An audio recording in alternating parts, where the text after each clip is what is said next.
Good morning from New York City. Well, we had a lovely long weekend here in the United States. It was Memorial Day weekend, the official kickoff of our summer. And it was interesting, in the words of the great poet philosopher David Whyte, I left myself alone. I spent the weekend with my buddy Dana in Greenwich, and we puttered and we were alone together in silence, which is, for me, one of the most beautiful things in the world and the sign of a great friendship. When you can be with someone and have that ease and not have to fill the space with chatter, that, my friends, is a beautiful thing. Anyway, we had beautiful weather, at least on the East Coast, and we knew all along that Monday was going to be a rainy day. And if I had to guess, I'd say I was one of many who took advantage of the rainy day on Monday to swap out the closets, put away the winter things, and set myself up for the summertime. So this morning I'm feeling that sense of outer order, inner calm. And even though it's Tuesday, I have that wonderful Monday morning energy. And the reason I'm sharing that is I know many people traveled for the long weekend. And if you didn't have that time to make order in your closets, this is my loving reminder that it feels good to get that done. So on to what I'm thinking about this morning. It's a question that popped up on my Instagram feed that was a cause for pause. And the question was this: at this time next year, what will you be thankful that you spent time on during the next 12 months?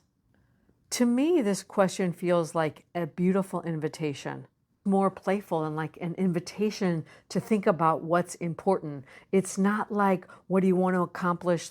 And the kinds of things that come out in January. What do you want? What are your goals for the year? And you know, I love that stuff. I love to direct myself and to be goal-oriented. And like I said, this feels more like a sweet invitation to think about what is important to me right now. The first thing that comes up for me is writing and the podcast. Of course, my energy and attention is being pulled right now in the direction of this new client I'm working with. I'm motivated and energized by it, and I know that if I'm not very clear on what I desire, the risk is that little by little it'll fall by the wayside. And I don't want that to happen. So while I've eased up my discipline around the recording and writing, as I sat here and reflected on the question, I realized that if I stay with it, perhaps with a cadence that is more loosely held, I'll be very happy at the end of 12 months. Again, speaking for myself, the other thing I'm thinking about is my health. I know I will be thankful to have spent more time on that over the next 12 months. So yeah, for me, that question is a great invitation to think about what's important.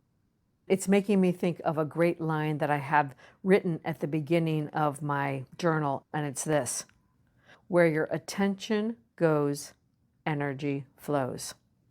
So I'll leave you with this again. At this time next year, what will you be thankful that you spent time on during the next 12 months? I'll leave you with that for today. Until next time, from my heart to yours.